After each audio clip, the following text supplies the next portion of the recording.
Hi hello నమస్తే welcome to ANN news Telugu. నేను మీ అంకిత. ఈ రోజు నాతో పాటు అయితే ఒక స్పెషల్ గెస్ట్ ఉన్నారు. సో ఆయన మ్యూజిక్ తో ఎమోషనల్ గా ఎప్పుడు తెలుగు ప్రజలకి కనెక్ట్ అయిపోతూ ఉంటారు. సో రీసెంట్ గా లగ్గం మూవీకి కూడా మ్యూజిక్ ని అందించి ఇప్పుడు కూడా ఎమోషనల్ గా తెలుగు ప్రజలకి అంతే దగ్గరగా ఉన్న music director cum writer cum singer Charan Arjun గారు మనతో పాటు అయితే ఉన్నారు. సో ఇక ఏ మాత్రం లేట్ చేయకుండా మరిన్ని విషయాలు ఆయన అడిగి తెలుసుకుందాం. హాయ్ సార్, ఎలా ఉన్నారు? నేను కూడా చాలా బాగున్నాను. సో ఇప్పుడు ప్రెసెంట్ చూసుకుంటే లగ్గంతో మరొకసారి తెలుగు ప్రజల దగ్గరకు వచ్చారు. సో ఆ సక్సెస్ ని ఎలా ఎంజాయ్ చేస్తున్నారు? అంటే లగ్గం లాంటి సినిమాలు, అంటే విమానం లాంటి సినిమాలు, ఇవన్నీ కూడా కొంచెం టెక్నీషియన్స్ కి అవి కొంచెం వర్కౌట్ అయ్యి జనాలకు రీచ్ అయితే టెక్నీషియన్స్ కి ఎక్కువ పేరు వచ్చే సినిమాలు ఇవి. అంటే ఎప్పుడు ఉండిపోయే సినిమాలు, ఓటీటీలో అట్లా చూసే సినిమాలు. సో రమేష్ చెప్పాల గారు ఎప్పుడు నాకు ఆయన అంటే నా శ్రేయోభిలాషుల లిస్ట్ లో ఆయన ఎప్పుడు ఫస్ట్ లిస్ట్ లో ఉంటారు. సో నేను బాగుండాలి, నేను మంచి హిట్ కొట్టాలి, కమర్షియల్ గా నేను మంచి మ్యూజిక్ డైరెక్టర్ గా వెళ్ళాలి అనే దాన్ని గట్టిగా కోరుకునే వాళ్ళలో ఆయన ఒకరు. సో అలాగే దాని ప్రొడ్యూసర్ అయిన వేణుగోపాల్ రెడ్డి గారు కూడా సుభిష్ ఎంటర్టైన్మెంట్స్.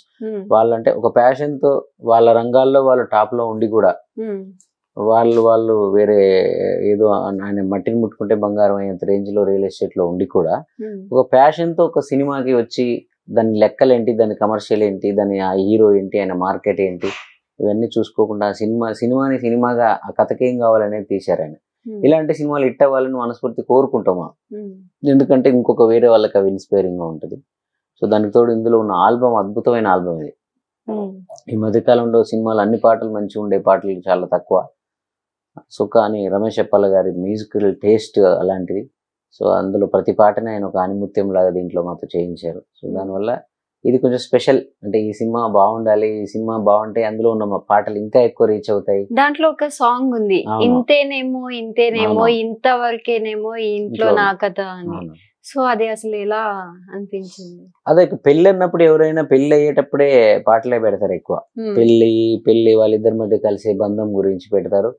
ఇంకా వాళ్ళిద్దరిని రూమ్ లో పంపించగానే డోర్ మూసేస్తే ఇంకా అయిపోయింది పెళ్లి అంతటితో. నెక్స్ట్ వాళ్ళు ఇంకా వేరే వెంటనే స్టోరీ మారిపోయి ఇంకా పిల్లలు పుట్టిన తర్వాత లేదా ఫ్యామిలీ లైఫ్ లో లేదా డిస్టర్బెన్స్ చూపిస్తారు. ఈ డైరెక్టర్ గారు మాత్రం పెళ్లి అయింది అయిపోయింది, పెళ్లిలో ఆనందం, కూతురు పెళ్లిలో తండ్రులు డాన్స్ చేస్తాడు, అన్నదమ్ములు డాన్స్ చేస్తారు, భారత్ గిరత్ అంతా ఉంటది. కానీ ఆ తర్వాత ఒక ఘట్టం ఉంటది, అప్పగింతలు అనేది ప్రతి ఇంట్లో జరిగేదే. కానీ నేను ఊర్లలో కూడా చూస్తూ ఉంటాను. ఆ భారత్ లో చూస్తే చాలా మంది జనాలు ఉంటారు, లేదా పెళ్లిలో చాలా మంది జనాలు ఉంటారు, భోజనాలకి చాలా మంది ఉంటారు. కానీ చివరికి ఆడపిల్ల ఇంట్లో నుంచి పోయేటప్పుడు ఆ ఏడ్చే ఘట్టంలో మాత్రం చాలా తక్కువ ఒక ఆత్మీయులు అలాంటి వాళ్ళే ఉంటారు. అందువల్లే అనుకుంటే అది సినిమాలో అలాంటి సందర్భాన్ని పెట్టాలనే ఆలోచన ఎవరికి రాలేదు. సో అలాంటి దాన్ని ఎలా ఆయన ఐడియా చేశారు ఆ పాటని, అది చిత్రగారే పాడాలని ముందే ఫిక్స్ చేసి, చిత్రగారు అంటే నాకు చాలా ఇష్టం, మా అమ్మలాగా, నాకు అంత స్థానం ఇస్తారు. అదే అనుకున్నా నేను. ఆ సాంగ్ కి చిత్ర గారిని చూస్ చేసుకోవడానికి డైరెక్టర్ గారి చాయిస్ అది. బట్ చిత్ర గారు అంటే నాకు ఇష్టమే.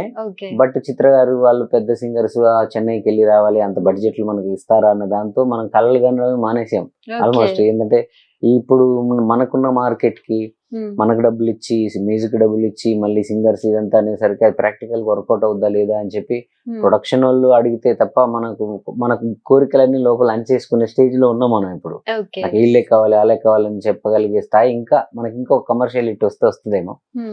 కానీ అదృష్టవశాత్తు ఇక్కడ ఫిలిం మేకర్స్, ప్రొడ్యూసర్ గారు లెక్కలేసుకునే మనిషి కాదు వేణు గారు. డైరెక్టర్ గారు ఏంటంటే నాకు మంచి పేరు రావాలి, నాకు మంచి పేరు రావాలని కోరుకునే మనిషి. సో చరణ్ అర్జున్ కి మంచి ఆయన కష్టపడుతున్నాడు, కానీ ఆయనకు కావాల్సిన వనరులు ఎవరు ఇవ్వట్లేరేమో, అలాంటి ప్రొడక్షన్ హౌస్ ఆయనకు దొరకట్లేదేమో అన్న దాంట్లో ఆయన ఈసారి మనకు మంచి ప్రొడ్యూసర్ దొరికాడు. నీకు చిత్ర గారు కావాలి కదా, నేను చిత్ర గారిని ఇస్తాను, స్ట్రింగ్ సెక్షన్ వేసుకుంటావా చేసుకో, లేకపోతే ఈ సింగర్ కావాలా ఆ సింగర్ కావాలా, ఇలా అన్ని ఇచ్చారు వాళ్ళు. సో చాయిస్ మీకే ఇచ్చారు. అందుకే ఇది కాలాతీతమైన పాట అని ఇప్పుడు ఆయన చెప్తుంటారు రమేష్ చెప్పాలి గారు. కాలాతీతం అంటే ఎప్పటికీ ఉండిపోయే పాట ఇది. ఏది ఇంతేనేమో ఇంతే. సో అందువల్ల అది చిత్రమ్మ పాడితేనే దానికి ఒక ISI మార్క్ ముద్ర పడుతుంది. సో అది కొంచెం ఇంకా అందరికి రీచ్ అవుద్దని, అందువల్ల నేను సినిమా బాగుండాలి, మంచి పాజిటివ్ టాక్ వస్తే పాట ఇంకా రీచ్ అవుతుంది, ఆ పాట అన్ని ఇళ్లలోకి వెళ్ళిపోతుంది అని ఉండే. నేను అనుకున్నట్టే మెల్లమెల్లగా పుంజుకుంటుంది. ఓకే. సో ఎలా ఎంజాయ్ చేస్తున్నారు ఈ సక్సెస్ ని? అంటే నేను ప్రతిరోజు పండగలాగే ఉంటా. నన్ను చూస్తే Okay. మీకు అర్థమవుతుంది. అంటే Hmm. ఒక సక్సెస్ వచ్చిందని ఎగరడము, లేకపోతే ఫెయిల్యూర్ వచ్చిందని బాధపడము, ఇవేవి ఉండవు నాకు. పని చేసేది, వర్క్ చేస్తున్న ప్రాసెస్ ని నేను ఎంజాయ్ చేస్తాను. ఓకే. సో అది మీరు చాలా మంది చెప్తే విని ఉంటారు, ఎక్కడో Hmm. చదివి ఉంటారు. బట్ నన్ను చూస్తున్నారు. సో నేను అందుకే నేను ఎవరితో పోల్చుకోను. నా దగ్గరకు వచ్చిన పనిని గౌరవంగా భావిస్తా. ఆ పని జరిగేటప్పుడు ఫుల్ ఎంజాయ్ చేస్తా. ఓకే. వన్స్ పని అయిపోయిందా, ఇచ్చేసామా, వెళ్ళిపోయిందా, ఆ రిజల్ట్ ఏంటి అవన్నీ పెద్దగా నాకు అంటే వాళ్ళు వర్క్ మనతో ఉన్నంత మనకు పని ఇచ్చిన వరకు వాళ్ళు బాగుండాలి కాబట్టి వాళ్ళ కోసం కొంత ఆరాటం ఉంటుందా, అది బాగుండాలి సినిమా అంతే తప్ప ఇప్పుడు అది బాగుండగానే మనం ఏదో అంటే విజయవంతం మనం చేసిన పాట పెద్ద మిలియన్ల కొద్ది వ్యూస్ వస్తేనే ఆ పాట బాగున్నట్టు, అసలు ఏ వ్యూస్ రాకపోతే బాగాలేనట్టు నేను అస్సలు నమ్మను. ఓకే. ఒక పాటకు ఒకసారి టైం వస్తుంది, ఆ రిలీజ్ అయిన టైం కరెక్ట్ అయి ఉండదు. సినిమా హిట్ అయితే ఆటోమేటిక్ గా పాటలు ఆ సినిమాలో ప్రతిదీ అందరికి ఇంట్రెస్టింగ్ పాయింట్ అయిపోతుంది. అంటే చూసుకుంటే ఇప్పుడు సినిమా హిట్ అవడం కంటే బిఫోర్ మ్యూజిక్ కదండి అందరికి. అవునండి. అయితే పెద్ద సినిమాలకు వెళ్ళినప్పుడు ఏంటంటే ఆ హీరో లాక్కెళ్తారు మన పాటల్ని. ఇలాంటి సినిమాలకి పాటలే సినిమాని లాక్కెళ్ళాలి కాబట్టి రిలీజ్ వరకు కొంతవరకు వెళ్తాయి. రిలీజ్ తర్వాత సినిమా బాగుంది అనుకోండి, హిట్ అయింది అనుకోండి, ఆటోమేటిక్ ఆ సినిమాలో ప్రతి కంటెంట్ ని యూట్యూబ్ లో సెర్చ్ చేయడం మొదలు పెడతారు జనాలు. సో హిట్ అయినప్పుడు పాటలు ఇంకా ఎక్కువ రీచ్ అవుతాయి. ఓకే. చరణ్ గారు నెక్స్ట్ ప్రాజెక్ట్స్ ఏమైనా ఉన్నాయా? నెక్స్ట్ ఉన్నాయండి. ఒక పెద్ద ప్రొడక్షన్ హౌస్ లో సినిమా చేస్తున్నాను. బట్ వాళ్ళు అనౌన్స్ చేస్తారు, నన్ను చెప్పొద్దన్నారు. చాలా చాలా చాలా చాలా ఉన్నాయి దానికి. సీక్రెట్ అంటారా? సీక్రెట్ అంటే పోటీ బాగుంది అక్కడ. ఓకే. ఆ పోటీలో డైరెక్టర్ గారు నన్ను బాగా కనెక్ట్ అయ్యారు. అక్కడ ప్రొడక్షన్ హౌస్ కూడా ఓకే చేసింది ఈ రోజే. బట్ అది మనం చెప్తే మనం మీ ఇంటర్వ్యూ ఎప్పుడు వేస్తారో తెలియజేయట చెప్పలేము. చెప్పొచ్చు కదా. అలాగే కొన్ని కొంచెం మీడియం సినిమాలు కూడా మంచి మంచి సినిమాలు చేస్తున్నాను. ఓకే. కొన్ని నేనే అంటే కొందరు ప్రొడ్యూసర్స్ నా దగ్గరికి వచ్చి నువ్వే సినిమా సెట్ చేయి అని చెప్పి, కొంచెం మాకేం తెలియదు, నువ్వే ఇండస్ట్రీలో ఉన్నావు కదా, సో నువ్వంటే ఇష్టం మాకు అని చెప్పి రేవంత్ రెడ్డి అన్న సంబంధించిన ఆ సర్కిల్ గానీ, లేకపోతే ఇంకా ఆంధ్రాలో చంద్రబాబు నాయుడు గారికి సంబంధించిన సర్కిల్స్ గానీ వాళ్ళు చేస్తున్నారు. కొన్ని 2-3 ప్రాజెక్టులు నేను సెట్ చేశాను, పెద్ద సినిమాలే. అవన్నీ కూడా ఇంకా స్టోరీ డిస్కషన్స్ వాటికి నేను మ్యూజిక్ గానే ఉంటాను. బట్ వాళ్ళు వచ్చి నన్ను అడిగారు కాబట్టి నేను ఎవరైతే స్ట్రగుల్స్ లో బడ్డింగ్ లో ఉన్నారో డైరెక్టర్లు అలాంటి వాళ్ళని పిలిచి వాళ్ళ కథలు వాళ్ళకి చెప్పించి వాళ్ళకి నచ్చిన కథని సెట్ చేయించి మంచి హీరోలతో ట్రావెల్ అవుతూ అలా చేస్తాను. ఓకే. 2006 లో అనుకుంటా స్టైల్ మూవీలో మీరు రాసిన సాంగ్ మెరుపే సాగర్, అందులో 2 అవును. అసలు అప్పుడు ఉన్న క్రేజ్ ఎలా ఉండే మీకు? అప్పుడు ఈ సోషల్ మీడియా ఎక్కడ ఉంది? సోషల్ మీడియా లేదు. అవి చాలా మెచ్యూర్డ్ సాంగ్స్. నేనే చిన్న అయిపోయాను అప్పుడు. నా వయసుకు మించి ఈ పాట అది. దానివల్ల ఎవరు కూడా నేను చెప్తే నేనే రాశానంటే నమ్మకపోయేవాళ్ళు అప్పుడు. సో దానికి అంటే నేను దాన్ని ఎలా మార్కెట్ చేసుకోవాలో నాకు అప్పుడు అంతా అంటే చెప్పుకోవాల్సి వచ్చేదా, నేనే ఆ పాటను రాశాను. నేను యూట్యూబ్ లో ఇండిపెండెంట్ సాంగ్స్ చేయడం స్టార్ట్ చేసిన నువ్వు రాయి నేను శిల్పి దాకా ఏ పాట చేసినా నేనని చెప్పుకోవాల్సి వచ్చేది. అది నేనే అని అందరు నమ్మేటట్టు ఏం చేయాలో ఆ సూత్రం నాకు అర్థం కాలే. ఆ సూత్రం పట్టడంలో నేను ఫెయిల్ అయ్యా. అందువల్ల నాకు చాలా టైం పట్టింది. సో అందువల్ల యూట్యూబ్కి వెళ్ళిన తర్వాత మొదటి పాటకే జనాలందరూ ఇది చరణ్ అర్జున్ పాట నేను చెప్పక ముందే వాళ్ళు చరణ్ అర్జున్ అనేది వెళ్ళిపోయింది అది. సో దాంతో అప్పటి నుంచి నాకు ఆ బాధ తప్పింది. ఏ పాట రిలీజ్ అయినా కింద చరణ్ అన్న వాళ్ళే కామెంట్లు రాసిస్తారు. ఒక్కసారి మాకోసం ఆ సాంగ్ పాడు వినిపిస్తుంది. మెరుపై సాగర ఆ గెలుపే నీదిరా, నీ రేపటి లక్ష్యం మరువకు సోదరా, నిప్పులు చిందిన ఏ పిడుగులు ఆపినా వెనకడుగేక ముందుకు సాగరా, నలు దిక్కులు నవ్వుతూ ఉన్నా నలుపెక్కని సూర్యుడు నువ్వై ఆ చుక్కలనే ఇలదించే నీ శక్తిని యుక్తిగా చూపే నటరాజేను రాజే నీ గెలుపే నీలో, మెరుపై సాగర ఆ గెలుపే నీదిరా, నీ రేపటి లక్ష్యం మురుకు సోదరా.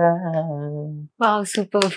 అసలు ఆ సాంగ్ ఎన్నిసార్లు విన్నా కూడా లైక్ ఆ మీనింగ్ అనేది హార్ట్ టచింగ్ ఉంటది అన్నమాట. అది ఒక ఇన్స్పిరేషన్ గా అనిపిస్తుంది. సో అలాంటి ఒక బ్యూటిఫుల్ డైమండ్ అని చెప్పొచ్చు ఆ సాంగ్ ని. సో ఆ సాంగ్ గురించి మీకు వచ్చిన బెస్ట్ కాంప్లిమెంట్ ఏంటి? ఈ రోజుకి ట్రెండింగ్ లో ఎవరైనా గెలవాలన్నా, ఎవరైనా ఫైట్ చేయాలన్నా, ఎవరైనా వాళ్ళలో స్పిరిట్ నింపాలన్నా ఆ పాటనే వాడుతున్నా. అది చాలా ప్రౌడ్ గా ఉంటది. నిన్న మొన్న కూడా నాకు ఇన్స్టాలో నేను అప్పుడప్పుడు అనుకున్నట్టున్నారా ఈ పాట వచ్చినప్పుడు ఇన్స్టా రీల్స్ అని ఇవన్నీ ఉండుంటే బాగుండేది కదా, యూట్యూబ్ షార్ట్స్ అని వచ్చుంటే బాగుండేది, ఎంత ఇట్టేది. నా కోరిక నేను ఏదైతే అనుకున్నానో దాన్ని మరి ప్రకృతి వినిందో ఏమో తెలియదు. అది మళ్ళీ ఇప్పుడు నీ మధ్యనే ట్రెండ్ అయ్యి మళ్ళీ వైరల్ అయ్యి మళ్ళీ ఎవరైనా గెలిచినా ఎవరైనా ఫైట్ చేస్తున్నా ఎవరైనా దానికోసం మళ్ళీ ఇది పెట్టి రీల్స్ షార్ట్స్ చేస్తున్నారు. సో ఆ లోటు తీరింది నాకు. అప్పుడు లీవ్ అయ్యాను.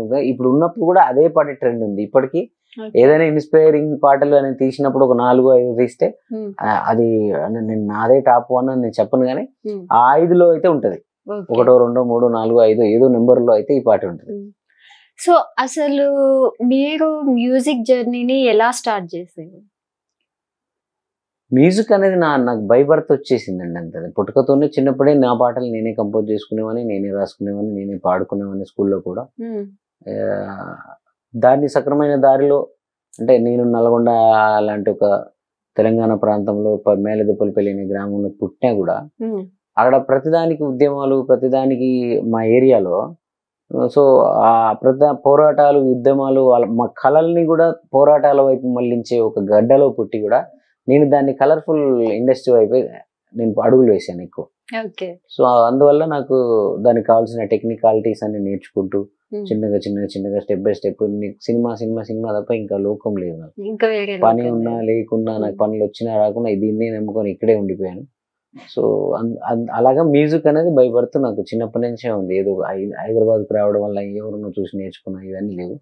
టెక్నికల్ విషయాలు నేర్చుకొని ఉండొచ్చు ఇక్కడ వచ్చి, కానీ నేను కంపోజ్ చేయడం, రాయడం, మ్యూజిక్ అది రాయడం, కంపోజ్ చేయడం, పాడడం అనేది ఏదైతుందో అది వితౌట్ గురువు చిన్నప్పుడు నేను స్కూల్లో ఉన్నప్పటి నుంచి స్టార్ట్ అయింది. వితౌట్ గురువు మీకు వచ్చింది? ఇంకా చిన్నప్పుడు మనకు గురువులు ఉంటారని కూడా తెలియదు. వీటికి న్యాచురల్ గా మన స్కూల్లో పోతున్నప్పుడే తెలియకుండానే వచ్చేసింది. అంటే ఇప్పుడు మ్యూజిక్ డైరెక్టర్స్ కానీ సింగర్స్ కానీ ఎక్కువ చూసుకుంటే లైక్ ఒకే జోనర్ వైపు వెళ్తూ ఉంటారు. మీరెందుకు దేన్ని చూస్తే దానిపైన పాటలు రాయడం అనేది అసలు ఎలా వచ్చింది మీకు? అంటే నాకేంటంటే నాకు అవకాశాలు రాక, సినిమాల్లో అవకాశాలు రాక మ్యూజిక్ డైరెక్టర్ అయి ట్రై చేసిన తర్వాత దాదాపు ఒక 5-6 సంవత్సరాలు వృధాగా గడిచిపోయాయి. ఏదో చేతికి వచ్చిన సినిమా చేసేవన్నీ, ఆ పాటలు సరిగా రీచ్ అవ్వకపోయేది, ఆ పాటల్ని ఆ సినిమాని ఎవరు పట్టించుకోకపోయేది, ఆ పాటల్ని ఎవరు పట్టించుకోకపోయేది. అరే మనలో లోపం ఉందా సినిమా, లేకపోతే నేను మ్యూజిక్ డైరెక్టర్ పనికిరానా అని ఒక చిన్నపాటి ఒక ఫీలింగ్ వచ్చేది.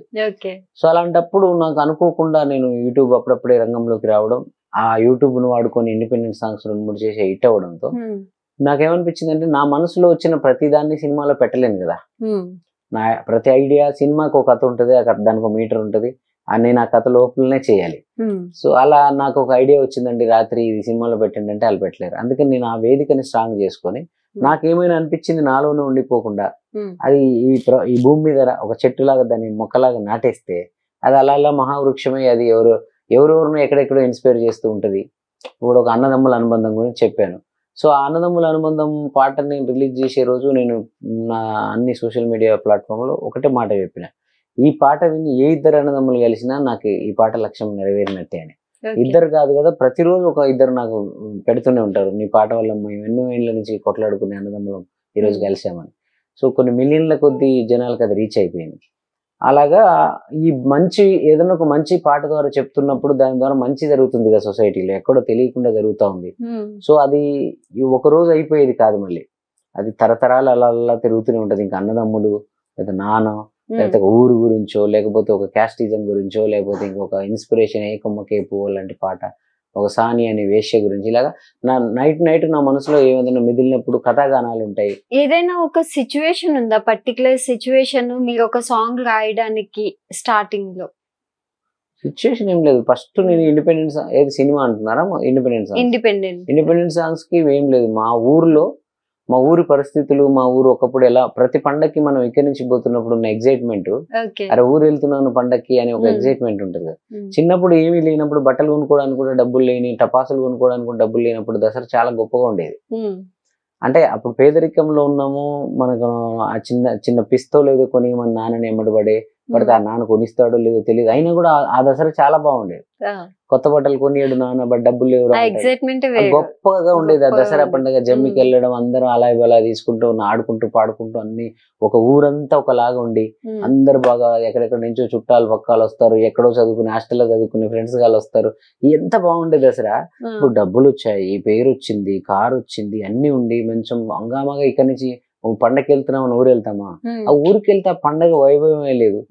అది ఎవడి కాడ అయిపోయి ఊరంతా ఇలా అయిపోతుంటే అలా చాలా సార్లు చూసి ఎట్టుండేరా ఊరు ఎట్టుండేరా అని ఒక పాట వచ్చింది నా బ్రెయిన్ లోని.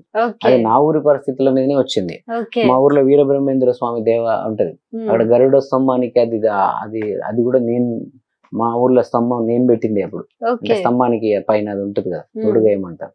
సో ఆ తర్వాత ఆ జాతర బాగా వైభవంగా జరిగేది. కానీ ఒక 4-5 సంవత్సరాల జాతర జరిపించే నాదుడు లేకుండా ఉన్నాడు ఊర్లో.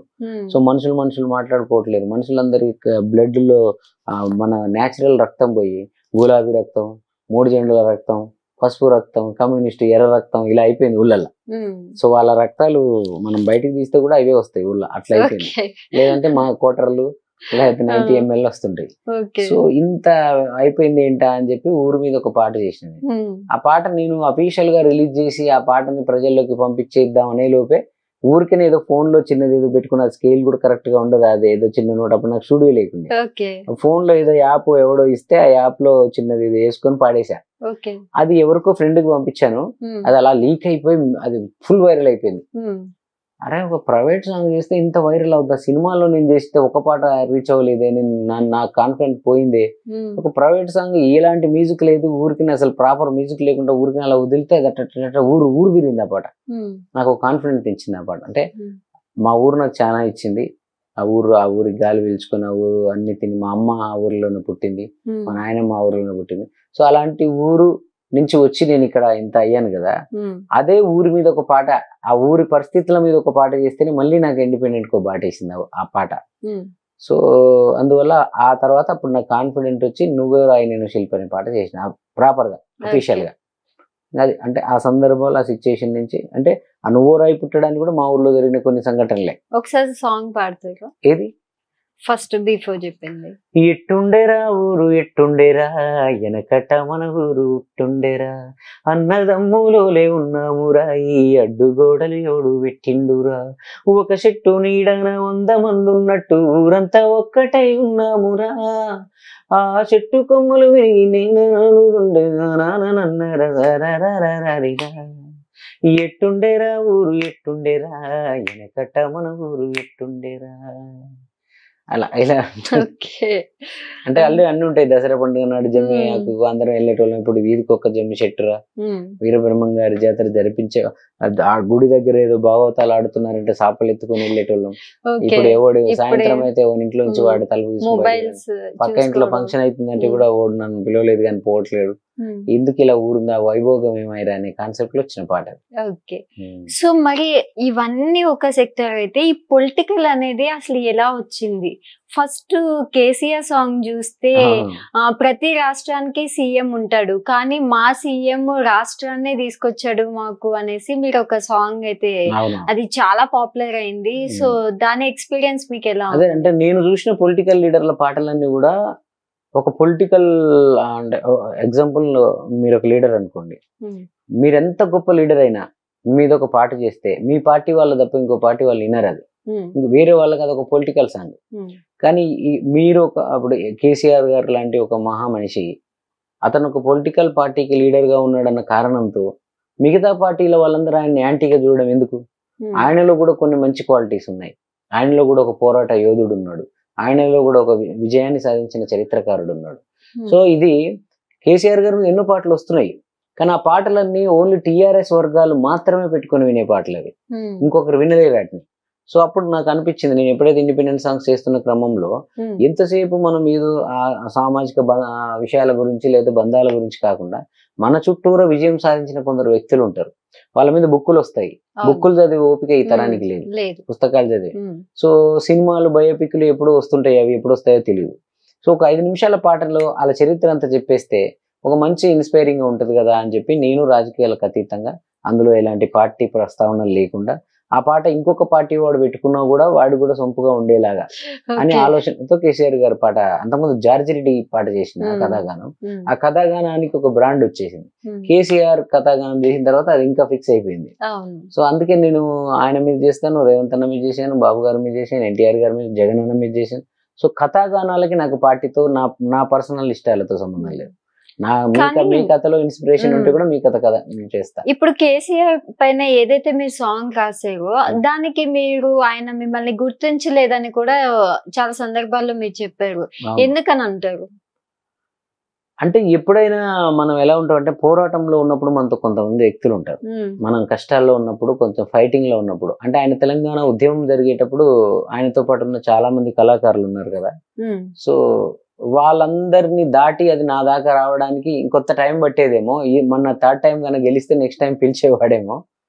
సో అది ఇప్పుడు రేవంత్ రెడ్డి గారు ఉన్నారు, ఆయన ఫైటింగ్ లో ఉన్నప్పుడు నేను ఆయనతో ఉన్నాను కాబట్టి అక్కడ నాకే ప్రయారిటీ ఉంటుంది. ఏదైనా పాటకు సంబంధించి ఏదైనా అనగానే ఆయన ముఖ్యమంత్రి స్థాయిలో ఉండి కూడా చరణ్ ఎక్కడ, చరణ్ పిలవండి అంటారు. ఆయన పిలిస్తే ఈ సినిమా వాళ్ళు నాకన్నా పెద్ద పెద్ద వాళ్ళు వచ్చేస్తారు, కానీ ఆయనకి ఏంటి ప్రయారిటీ చరణే ఉంటాడు. ఎందుకంటే ఆయన స్టార్టింగ్ లో నుంచి నేను ఉన్నాను కాబట్టి. అలాగా నాలాగా కేసీఆర్ గారి దగ్గర కూడా ఉండుంటారు కదా ఆయన స్ట్రగుల్స్ నుంచి కాలంలో. సో వాళ్ళందరినీ దాటి మనం అక్కడికి వెళ్ళడం, ఆయన ఒకవేళ అడిగినా కూడా వాళ్ళు ఎవరో పక్కన ఉన్న వాళ్ళు లేడనొచ్చు, బిజీ ఉన్నాడు అనొచ్చు, లేదా అతను మన మనిషి కాదు అని ఇలాంటి ఏదో చెప్పుండొచ్చు పాప ఆయనకి. ఆయన తెలుసుకొని నన్ను పిలవాలి అనుకునే సమయానికి అది గవర్నమెంట్ మారిపోయింది. బట్ మొన్న ఒకసారి వెళ్ళాను నేను, పాట లాంచ్ చేశారు రాకేష్ సినిమా, కేశవ చంద్ర రమావత్ పాట చేసినప్పుడు నేను పిలవాల్సి ఉండేమ్మా, ఎక్కడో అయింది, మిస్టేక్ జరిగింది. మీరు ఎప్పుడైనా బాధపడ్డారా? అరే ఇంత మంచి సాంగ్ నేను అందించాను కదా. బాధపడ్డాను అన్ని మీడియాలో కూడా చెప్పాను, బాగా చెప్తా నేను చెప్పాను. సో అంటే పొలిటికల్ లీడర్లు అందరు ఇంతే వాడుకుంటారు, వదిలేస్తారు అని అందరు అంటుంటారు, కానీ ఆయనేమో నన్నేమో నాకు పాట చేయమని ఆయన చెప్పలే యాక్చువల్లీ. బట్ వాళ్ళకి సంబంధించిన మనుషులే చేయించారు, మిట్టా సాయి రెడ్డి గారిని ఆయన పిఆర్ఓ అనే చేయించారు. కానీ బట్ చేయించేటప్పుడు ఆయన తెలుసో లేదో తెలీదు. బట్ పాట వచ్చిన తర్వాత మాత్రం ఆయన ఎంజాయ్ చేశారు, దాన్ని వాడుకున్నారు, అందరు దాన్ని ఎంజాయ్ చేశారు. ఎక్కడో మిస్టేక్ జరిగింది, అదేంటే పాపం వాళ్ళు అప్పటికే రెండోసారి సీఎం అయి ఉన్నాడు. సో చాలా బాధ్యతలు ఉండుంటాయి. ఎవరో ఒకరు చుట్టూ ఆ కల్చరల్ కి సంబంధించిన వాళ్ళు ఎవరో బాగా పదే పదే గుర్తు చేసి ఆ పిల్లల్ని పిలుద్దాం, ఆ వల్లాల వానెక్కని చరణ్ని వాళ్ళని పిలుద్దామని అని ఉండాల్సి ఉండే. అది సరే అంత పెద్ద స్థాయిలో ఉన్నప్పుడు మనకే చిన్న చిన్నవి మర్చిపోదు. కానీ ఆయన కలిసేంత వరకు నాకు కొంత నెగిటివిటీ ఉండే.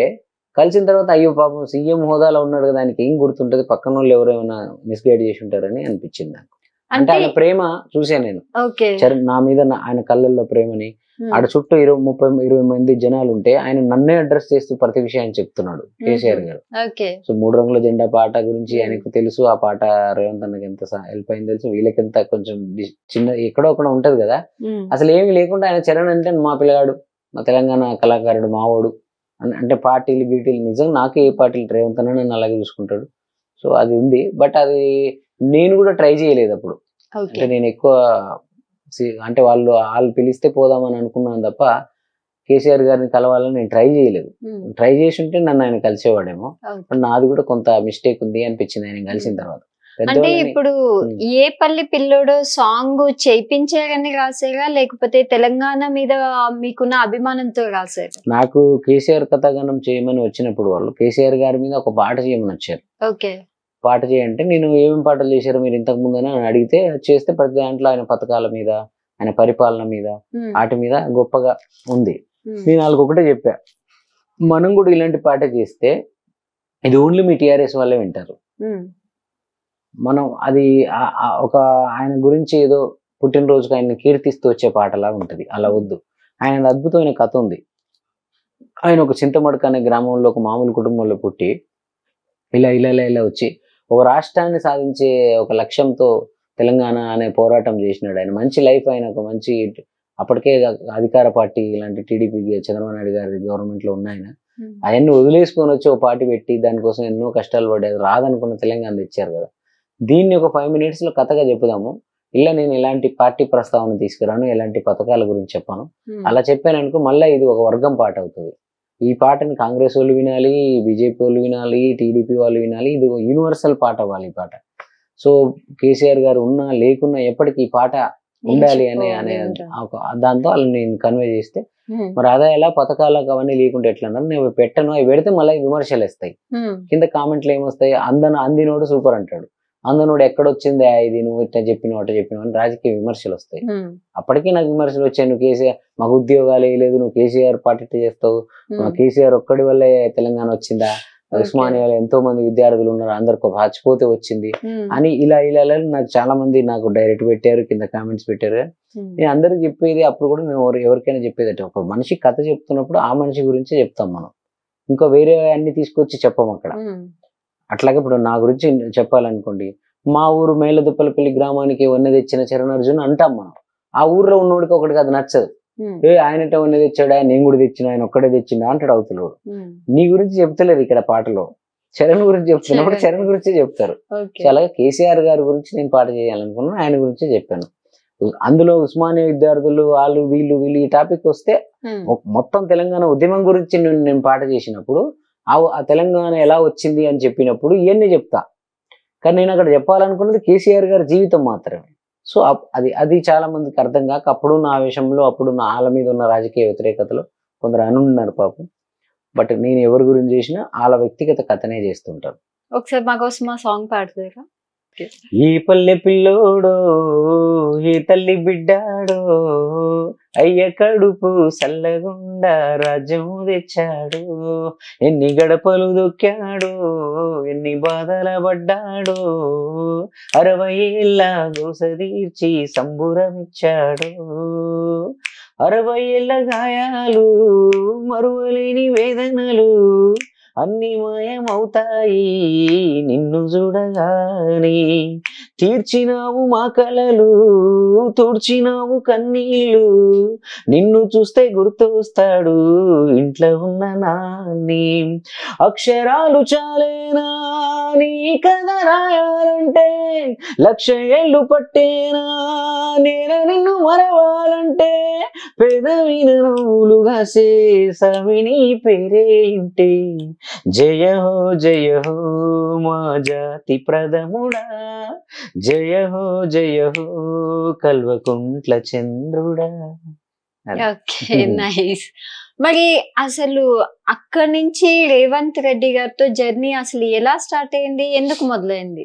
లేదు నేను అక్కడ ఉన్నప్పుడే రేవంత్ అన్నతో ఉంది, అంటే ఈ పాట చేసడానికి ముందు నుంచి రేవంత్ అన్నతో ఉన్నా నేను. 2015లో ఆయన తెలంగాణ పులి బిడ్డ పాట నుంచి నేను అన్నకు చేసేవాడిని. బట్ అన్నకు చేస్తున్నా కూడా నేను రేవంత్ అన్న వైపు ఉన్నా. నేను చెప్పాను కదా, నాకు రాజకీయ పరంగా రేవంత్ అన్న నన్ను ఎప్పుడు చూడకపోయేవాడు, నేను ఒక కళాకారుడిగా పాటగాడిగానే చూసేవాడు. ఆయన కూడా నువ్వు అందరికి పాటలు రాయి, ఎవరైతే తలకు చేయనంత ఫ్రీడమ్ గానే ఉండేవాడు ఆయన. నువ్వు నాతోనే ఉండాలి, నా పాటలే చేయాలని ఇలాంటి మైండ్ సెట్ రేవంత్ అన్నకి ఎప్పుడు ఉండకపోయేది. విశాల దృక్పథంతో ఉండేవాడు. నీకెందుకు ఆ రంగులు, నువ్వు ఎవరు అడిగినా చేయనేవాడు. సో కేసీఆర్ గారు అడిగినప్పుడు కూడా నేను అన్నకు చెప్పాను, ఇట్లా అడుగుతున్నారన్న అంటే కూడా చెయ్యి భలేవాడు చెయ్యి, ఏముంది ఆయన సీఎం హోదాలో నీకు పాట అడుగుతున్నప్పుడు వాళ్ళు ఏదైనా నీకు హెల్ప్ అవుతారులే చేయని అన్నారు ఆయన. సో అలాగా నేను ఈ పాట చేసిన తర్వాత వాళ్ళు నన్ను ఎవరు పట్టించుకోకపోవడంతో కొంచెం ఇంకెక్కువ రేవంత్ అన్నకి ఎక్కువ క్లోజ్ అయ్యాను అంతే. అంతే అంటారా? అయితే దారి దొరికిందే మాకు రేవంత్ అన్న సాంగ్ ఉంది కదా, అసలు ఆయన కోసమే మీరు అంత ఇన్వాల్వ్ అయ్యి రాసారా? అంటే అప్పటి వరకు ఇప్పుడు నేను ఏదైతే చూస్తున్నా రాష్ట్రంలో పరిస్థితులు, ఉద్యోగాలు రాకపోవడం కావచ్చు, ఇంకేదో కావచ్చు, ఇంకా కొన్ని ఏదైతే అవన్నీ విని ఏ విషయాల వల్ల రేవంత్ అన్న సీఎం అయ్యారు, ఏ విషయాల వల్ల కాంగ్రెస్ గవర్నమెంట్ వచ్చిందో అలాంటి విషయాలను ఒకసారి ఆయన గుర్తు చేయాలనిపించింది నాకు. అంటే అన్న ఇది ఆదించుకో, ఇవన్నీ నీ పరిపాలనలో ఇవన్నీ ఈ సమస్యలు ఉన్నాయి రాష్ట్రంలో, గుర్తు తెచ్చుకో కొంచెం, ఎప్పుడు ఇది గుర్తు పెట్టుకొని పరిపాలించన్నా అని ప్రజల తరపున చాలా మంది యువత తరపున విన్నవించుకోవాలనిపించింది. ఇప్పుడు అన్న సీఎం అవ్వగానే ఇప్పుడు 3 రంగుల జెండా పాటను మించి ఇంకొక పాట ఏదో చేయొచ్చు, గెలిచాడు కొట్టాం మేము అది ఇది అని చేయొచ్చు. అది రేవంత్ అన్నకే ఇష్టం ఉండదు అలాగా, ఆయన ఎప్పుడు రియాలిటీలో ఉండాలంటాడు పాటలు ఏది చేసినా. సో అప్పుడు నాకేమనిపించింది అంటే నేను రేవంత్ అన్న పక్షాన్ని తీసుకోకుండా జనం పక్షాన్ని తీసుకున్నదాన్ని, జనాల తరపు నుంచి ఆయనకు వినతి పత్రాన్ని ఇచ్చా, అందుకే ఆ పాటకు వినతిగానం అనిపెట్టి. ఓకే, సో అయితే ఇప్పుడు రేవంత్ రెడ్డి పైన రాసిన సాంగ్ మాకు ఒక దారి దొరికింది రేవంత్ అన్న సాంగ్ వచ్చేసి ఇప్పుడు దాంట్లో మీరు చాలా ప్రజల తరపు నుంచి ఒక విన్నపాన్ని తీసుకెళ్ళాను అనేసి చెప్తున్నారు. సో దాంట్లో ఏమైనా జరిగినట్టు అనిపించిందా మీకు?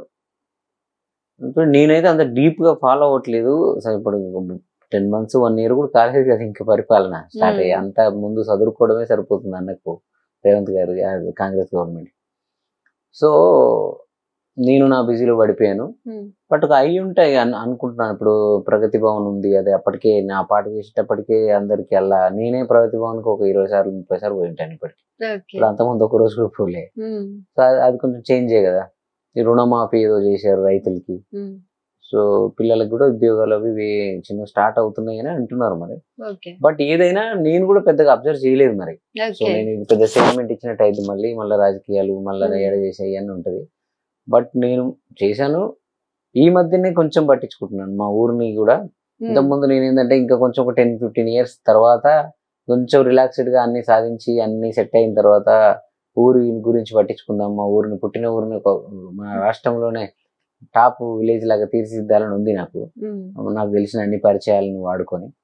బట్ ఈ మధ్యలో నాకు ఎందుకో చిన్న అంటే ఊరికి వెళ్ళినప్పుడల్లా అక్కడ ఉన్న వాళ్ళతో అనుబంధం, అక్కడ పెద్దవాళ్ళందరూ ఇంకా పెద్దవాళ్ళు అయిపోతున్నారు. వాళ్ళు ఉన్నప్పుడే నాతో ముడిపడి ఉన్న పెద్ద మనుషులు వాళ్ళందరూ ఉన్నప్పుడే ఊరిని ఇంకేదైనా మంచిగా చేద్దామన్న ఆలోచన వచ్చింది. కాబట్టి ఇప్పుడు పట్టించుకుంటుంటే కొన్ని అర్థమవుతున్నాయి సమస్యలు. అది నేను కూడా అప్పుడప్పుడు వెళ్ళినప్పుడు అన్నతో, బట్టి గారు, రేవంత్ అన్నతో వాళ్ళు ఇదేదో ఉంది కదన్నా అది అవుతుందా, ఇది ఎప్పుడు ఇండ్లు ఎప్పుడు వస్తున్నాయి, అది ఎప్పుడు వస్తున్నాయి అడుగుతుంటారు.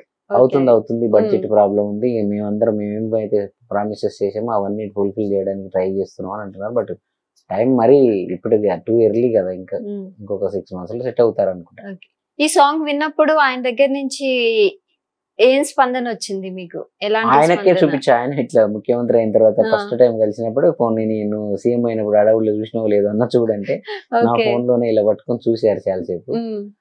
చూసి ఇక నాకు అన్ని నవ్వుకున్నారు. ఏమనలే అంటే అన్న ఏంటంటే కొంచెం ఆయన పోరాటానికి ఎక్కువ అంటే పాటలు కూడా మాతో మేము అన్ని పాటలు 3 రంగుల జెండా గానీ అవన్నీ తెలంగాణ పులిబిడ్డ, ఇంద్రవెల్లి కొండల్లో కాంగ్రెస్, ఈ పాటలన్నీ చేయడానికి అవి అంత మంచిగా రావడానికి కారణం రేవంత్ అన్న ఇచ్చిన ఇన్పుట్సే. సో కూర్చోబెట్టుకుని అంటే కొట్లాట ప్రజల తరపున కొట్లాడేదానికైతే అన్న బాగా దానికి ఆయన స్టడీ చేశారు, అలవాటు అయ్యారు. కాబట్టి ఆ పాటల పట్ల ఆయనకి ఇష్టమైన పాటలు కూడా అవే ఉంటాయి. సడన్ గా వెళ్ళి ఇటుపక్క పాలక పక్షంలో కూర్చున్నారు కదా, సడన్ గా ఆయనకి ఆ పాటలు ఎంజాయ్ చేసినంత చేయలేకపోతారు. ఆయన మీద ఏదైనా పాజిటివ్ పాటలు చేసిన, పథకాలు అన్ని చేసిన అంత అప్పుడున్నంత అది ఉండదు, ఎవరికైనా ఉండదు. అలా ఆయన ఎప్పుడు ఫైటర్. ఆయన రేవంత్ అన్న పబ్లిక్ తరపున ఉండే ఒక ఫైటర్ ఆయన. సో పబ్లిక్ తరపున ఉండే ఫైటరే సీఎం అవడం అనేది చాలా హ్యాపీనెస్ మనకి ఇప్పుడు. బట్ అక్కడ మరి అన్ని చూసుకొని చూడాలి. ఇంకా పరిపాలన గురించి మనం ఎక్కువ మాట్లాడలేదు, మన రంగం కాదు కాబట్టి. Okay fine. ఇలా చూసుకుంటే చాలా మంది పొలిటీషియన్స్ కి కూడా మీ సాంగ్స్ రాసేవు. Okay nice. అలా ఇప్పుడు అసలు మ్యూజిక్ పరంగా చూసుకుంటే ఇప్పుడు మీకు నచ్చిన ఫేవరెట్ ఇన్స్ట్రుమెంట్ ఏంటి? పలానా ఇన్స్ట్రుమెంట్ అని ఏమి ఉండదు నాకు నచ్చింది. బట్ కీబోర్డ్ అంటే ఇష్టం, ఎందుకంటే కీబోర్డ్లు అన్ని వస్తాయి కాబట్టి. కీబోర్డ్ అంటే బేసిక్ ప్రోగ్రామింగ్ చేసుకునేటప్పుడు మనకు ఉండేది కీబోర్డే కాబట్టి అదే ఇష్టం. దాంట్లో మనకి ఏదంటే ప్రస్తుతానికి వినిపించడం కోసం ఏ వైలిన్ ఇష్టమా, ఫ్లూట్ ఇష్టమా, డ్రిదమా, లేకపోతే ఇంకే గిటారా, ఏదైనా ఆ దాంట్లో వచ్చేస్తాయి. సో అన్ని ఇన్స్ట్రుమెంట్లు కలిపిన ఒక పెట్టే కాబట్టి అది ఇష్టం. ఓకే, అన్ని కలిపి ఉన్న పెట్టే. బేసిక్ గా సపరేట్ గా ఒక ఇన్స్ట్రుమెంట్ గురించి చెప్పాలంటే మన మూడు స్వింగ్స్ బట్టి అంతే. ఒక్కోసారి మనకు ఫ్లూట్ నచ్చుద్ది. మా బావ ఉంటాడు వెంకటరమణారెడ్డి, నేను ఇప్పుడు ఇస్కాన్ ఇది అంటుంటాడు వచ్చి. ఆ బావని చూసినప్పుడు ఆయనతో గడుపుతున్నప్పుడు మేమిద్దరం చిన్నప్పటి ఫ్రెండ్స్, మేము మాట్లాడుకుంటున్నప్పుడు ఆ ఫ్లూట్ ఇష్టం అవుతుంది. ఎందుకంటే ఆయన కృష్ణుడు ఈ భావజాలం మాకు చెప్తున్నప్పుడు బ్యాక్గ్రౌండ్ ఆ టైప్ లో ఏదైనా కృష్ణుడికి సంబంధించిన ఫ్లూట్ ఆయన ఇన్స్ట్రుమెంట్ కాబట్టి ఇప్పుడు అలా అది నచ్చుద్ది. సమ్ టైమ్ మనం కొంచెం సాడీ మూడ్ లోనో ఏదో ఉన్నప్పుడు వైలిన్ లాంటిది నచ్చుద్ది. సో కొంచెం మనం మంచి పార్టీ కల్చర్ మూడ్ లో ఉన్నప్పుడు మంచి రాక్ గిటార్స్ అలాంటి మ్యూజిక్ నచ్చు. సో మ్యూజిక్ లో ఇది అని ఏముండదు, ఆ మూడ్ అంతే. ఓ డైరెక్టర్ వచ్చి మన మైండ్ లో ఆ రోజు ఏం వేసిపోతాడో, ఎలాంటి మైండ్ లోకి మనల్ని అతను తీసుకెళ్తాడో ఆ పాట మూడ్ లో ఉన్నప్పుడు ఆ పాట ఆ సిచ్యుయేషన్ తాలూకు ఇన్స్ట్రుమెంటేషన్ ఏది ఉంటుందో అలాంటి ఇన్స్ట్రుమెంట్ నచ్చుతాయి. అది ఎక్కువ వర్క్ లోనే ఉంటుంటాను కాబట్టి వర్క్ రిలేటెడ్ గానే ఉంటాయి నా అభిరుచులు కూడా. అట్లా అంటే బేసిక్ గా కంపోజ్ చేసేటప్పుడు ఎక్కువ కీబోర్డ్ నే యూజ్ చేస్తూ ఉంటారు ఎవరైనా అంతే. ఫస్ట్ కీబోర్డ్ లోనే చేసుకుంటారు ప్రోగ్రామింగ్ బేసిక్ వెర్షన్ అంతా, తర్వాత అన్ని లైవ్స్ వస్తుంటాయి. ఓకే. సో అసలు అంటే మీకు పర్టికులర్ గా ఎవరైనా మ్యూజిక్ డైరెక్టర్ ఇన్స్పిరేషన్ ఉందా? మ్యూజిక్ డైరెక్టర్ ఇన్స్పిరేషన్ ఇళయరాజా గారు. ఎప్పటికీ ఓకే. సో ఆయన ప్రతి పాటలో ప్రాణం పెడతారు, ప్రతి పాటని soul తో చేస్తారు. మనం అది ఎన్ని ఏళ్ల తర్వాత విన్నా కూడా దాంట్లో జీవం చెక్కు చెదరకుండా చేయగలిగేది నాకు తెలిసి ఆయన ఒకరే. సో ఆయన ఇష్టం, ఇన్స్పిరేషన్ అయిన ఇష్టమైన. అంటే మిగతా విషయాలలో ఒక్కొక్కరు ఉంటారు. ఇప్పుడు దేవిశ్రీ ప్రసాద్ గారు ఉన్నారు, ఆయన ఏంటి డిఎస్పి. ఏ పాటనైనా పిల్లలు పాడుకునేలాగా రైమింగ్ లాగా సరదాగా చేయడంలో ఆయన సిద్ధహస్తుడు. అందులో ఆయన ఇన్స్పిరేషన్ ఉంటాడు. తమన్ గారు మంచి సౌండింగ్ తోని అలా ఉంటాడు. అందులో కీరవాణి గారు ఆయన మంచి లాలిత్యంతో కూడిన పాటల్ని, లిరిక్స్ కూడా ఆయన వేసుకొని పల్లవులకు రాస్తూ ఉంటారు, అది ఇష్టం.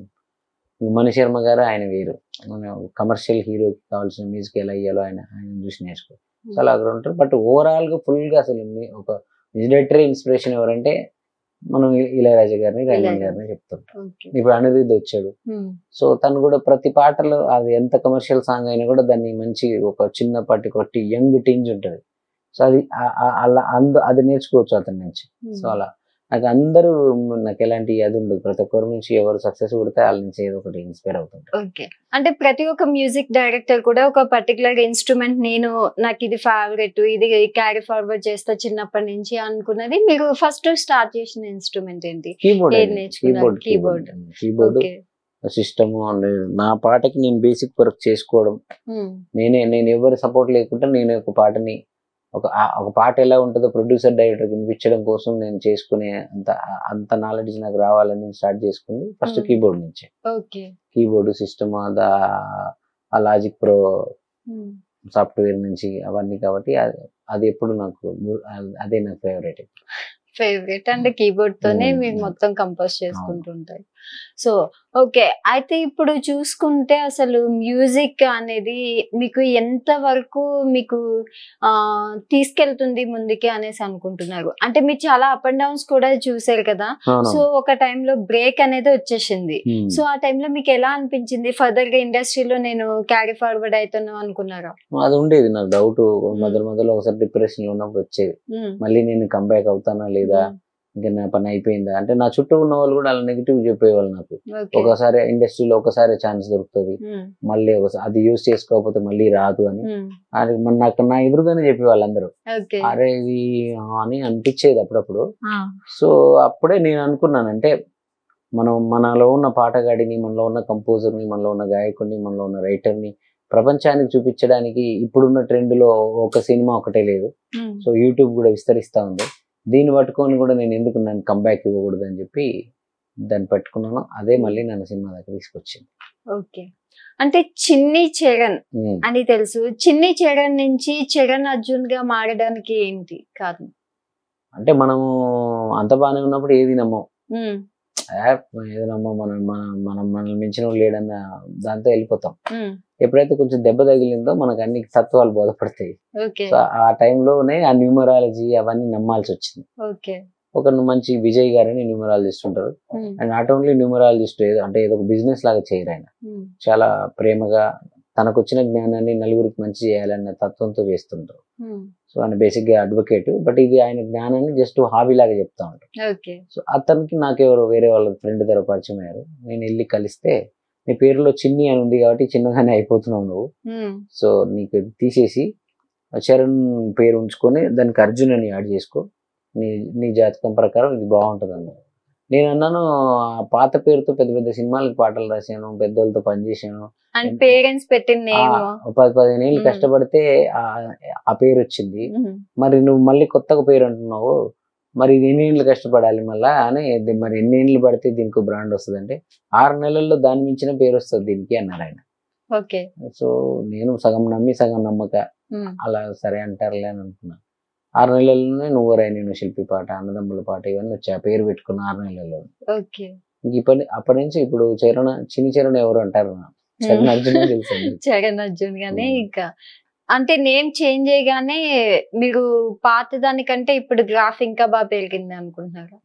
అంటే అప్పట్లో గ్రాఫ్ పెరిగిందా పెరగలేదా అనేది నేను చెప్పలేను కానీ, బట్ నాకు తెలిసిన తేడా ఏంటంటే, చిన్ని చరణ్ గా ఉన్నప్పుడు ఏదైనా ఒక పాట వస్తే ఇది నేను రాశాను నేనే చెప్పుకోవాల్సి వచ్చేది. వాళ్ళు అనుమానంగా కిందికి మీద చూసేవాళ్ళు, నువ్వా ఈ పాట, నువ్వు దానిలో ఇంత అందంగా ఉన్నావా, నేనంటే నువ్వా, శంభో శివశంభులో నువ్వు అంటే అప్పుడు ఏజ్ కూడా చిన్నది. సో స్టైల్లో మెరుపై సాగర్ అంత మెచ్యూర్డ్ సాంగ్ నువ్వు రాసేవా, ఇలా చూసేవాళ్ళు. ఇప్పుడు నేను చెప్పాల్సిన అవసరం లేదు, పాట రిలీజ్ అయితే చరణ్ అన్న నాకే కామెంట్లు మెసేజ్లు వస్తా ఉంటాయి. ఓకే. సో ఆ తేడా అయితే నేను చూసాను. అంటే నేను చెప్పుకోవాల్సిన అవసరం ఏ రోజు రాలే, ఆ పాట నాది, ఈ పాట నాది. ఇప్పుడు ఒక మ్యూజిక్ కంపోజర్ కి చాలా స్ట్రెస్ అనేది ఉంటుంది. సో ఇప్పుడు ఇంట్లో ప్రాబ్లమ్స్ కావనివ్వండి, వీటినన్నిటి నుంచి అసలు ఎట్లా మీకు టైం దొరుకుతుంది అంటారు? అంటే మ్యూజిక్ కి ఎంత టైం కేటాయిస్తారు? నేను నా జీవితంలో టైం అంతా నేను మ్యూజిక్ ఇస్తా. ఓకే. అంటే ఎక్కువ సమయాలు నేను పనికే కదా, పనే నాకు ఆట స్థలం. అంటే నేను రిలాక్స్ అవ్వాలన్నా, ఇప్పుడు ఎవరైనా పని చేస్తారు వారాంతంలో రిలాక్స్ అవ్వాలంటే పబ్కి వెళ్తారు, లేకపోతే ఇంకెక్కడికి ఎక్కడ వెళ్తారు కదా.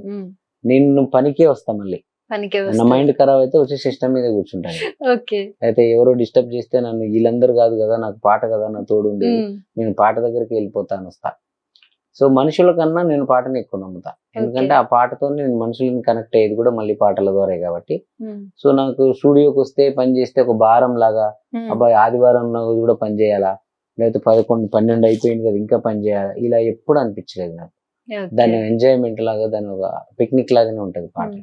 ఎప్పుడైనా ఒక సిచ్యువేషన్ గానీ మీకు వచ్చిందా? ఎప్పుడైనా ఒక మంచి మూవీకి సాంగ్ కంపోజ్ చేయాలి అన్న టైంలో మీరు మెంటలీ డిస్టర్బ్ అయిన సిచ్యువేషన్స్ ఎప్పుడైనా కలిగినాయా? మెంటల్లీ డిస్టర్బ్ అవ్వను కానీ, బట్ నేను ఆ ఒక సిచ్యుయేషన్ నా మైండ్ లో ఉండి తిరుగుతుంది, అది పాటగా రూపాంతరం చెందుతున్నప్పుడు ఒక 3-4 రోజులు నేను ఇంకో మనిషిలాగా మారిపోతా. అంటే అది పాట ఇంకా రాలేదనుకోండి, ఎవరికి తెలియదు నా చుట్టూ ఉండే వాళ్ళకి. నా చుట్టూ 24 గంటలు మా తమ్ముడు మహేష్ అని ఉంటాడు. సో వాడు, ఇంకోడు గిరిబాబు మా స్టూడియోలో ఉంటాడు. సో అలాగే నా మ్యూజిషియన్స్ శరత్ కానీ, వెఫన్న కానీ, వీళ్ళంతా ఇలాంటి మనుషులు అంత చుట్టూ ఉంటారు కదా. సమ్ టైమ్స్ వాళ్ళకి కూడా అర్థం కాదు, నేను ఏం తప్పు చేయలేక చిన్నదానికి ఎందుకు ఇలా అంటున్నాడు అన్న అని వాడు అనుకుంటాడు. చిన్నదానికి ఇది అలా బిహేవ్ చేయడానికి కారణం ఏంటి అంటే, నా లోపల ఇంకోటి ఏదో యుద్ధం జరుగుతూ ఉంటుంది, అంటే అపరిచితులు అయిపోతుంది. సో ఒక మనం ఏదో కమ్మేసినట్టు, ఏదో ఇంకేదో మనల్ని పూనినట్టు అయిపోతాం. ఆ సమయాలలో చాలా జాగ్రత్తగా చూసుకోవాలి నన్ను. ఈ ఒక్క చిన్నగా ఏదైనా సూది కింద పడ్డ సౌండ్ వస్తుంది చూడండి, అలాగ అయిపోతాను నేను. దాన్ని అర్థం చేసుకున్న వాళ్ళు నాతో ఉంటారు. అది అర్థం కాలేదు అంటే ఈయన ఇలా ఉన్నాడని వెళ్ళిపోతారు. సో వాళ్ళ కోసం మనల్ని మార్చుకోలేము, ఎందుకంటే అది పాట పుట్టుకకి జరుగుతున్న మదనం, అది నా చేతిలో లేదు. అది ఒక అద్భుతం ఏదో జరగడం కోసం ఒక 3-4 రోజులు మన లోపల ఒక యుద్ధం జరుగుతూ ఉంటది. ఆ యుద్ధాన్ని అర్థం చేసుకున్న వాళ్ళకి అది ఏ ప్రాబ్లం ఉండదు, అర్థం చేసుకున్న వాళ్ళకి బాధేస్తుంది అంతే. అసలు ఒక గాయకుడి నుంచి స్టార్ట్ చేసి మ్యూజిక్ డైరెక్టర్ గా ఎలా మీరు జర్నీని స్టార్ట్ చేశారు? నేను ఫస్ట్ నుంచే మ్యూజిక్ డైరెక్టర్, గాయకుడి నుంచి ఏం స్టార్ట్ చేయలేదు. నేను ఊర్లో ఉన్నప్పుడే నా పాటను నేనే కంపోజ్ చేసుకుని, నేనే రాసుకొని, నేను 6వ తరగతి 5వ తరగతిలో మా స్కూల్లో అందరికీ తెలుసు మా ఊర్లో. నేను అక్కడ ఏదైనా అకేషన్ జరిగినప్పుడు నేనే సొంతంగా ట్యూన్ కట్టుకుని నేను పాట పాడి పిల్లలందరినీ అక్కడ అలరించేవాడిని. తర్వాత రాష్ట్ర స్థాయిలో జన్మభూమి అవార్డు వచ్చింది నాకు, అది నేను సొంతంగా చేసుకుందే. ఏ రోజు ఏ వేదిక మీద కూడా ఏ ఒక్క సినిమా పాట పాడి ఎరగను నేను, నాదైన పాటలే పాడుకుంటాను.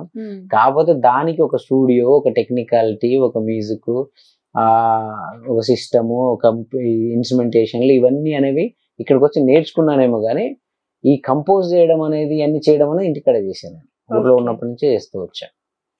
ఎప్పుడు మనం ఎక్కువగా ఏం చూస్తామంటే అమ్మ గురించే సాంగ్స్ ఎక్కువగా చూస్తూ ఉంటాము ఎప్పుడు. కానీ మీకు ఎందుకు విమానం మూవీలో ఒక నాన్న గురించి రాయాలి అని అనిపించింది? విమానం మూవీ అనేది నాది కాదు, మూవీ డైరెక్టర్ది. సో దర్శకుడికి వచ్చిన ఆలోచనకి మనం పనిచేస్తాం. సో అతను ఆ సినిమా నాన్న కొడుకు గురించి సినిమా కాబట్టి అక్కడ నాన్నతోనే చేయాలి. ఆడికి అమ్మ గురించి పాట చేద్దామని అమ్మ లేదు అందులో, ఆ రాజన్న పిల్లోడికి. సో మీరు విమానం సినిమా కంటే ముందే నేను నాన్న మీద పాట రాశాను, నేను చేశాను. ఏమిచ్చామని నిందించకరా నాన్నని గాని, ఇలా. అంటే నాన్న మీద నాకు ఎందుకు చేస్తానంటే, అమ్మ గురించి ఎంతో అద్భుతమైన కవులు రాశారు, ఎంతో అద్భుతమైన మ్యూజిక్ డైరెక్టర్లు చేశారు, పాడారు, చాలా పాటలు వచ్చేసాయి.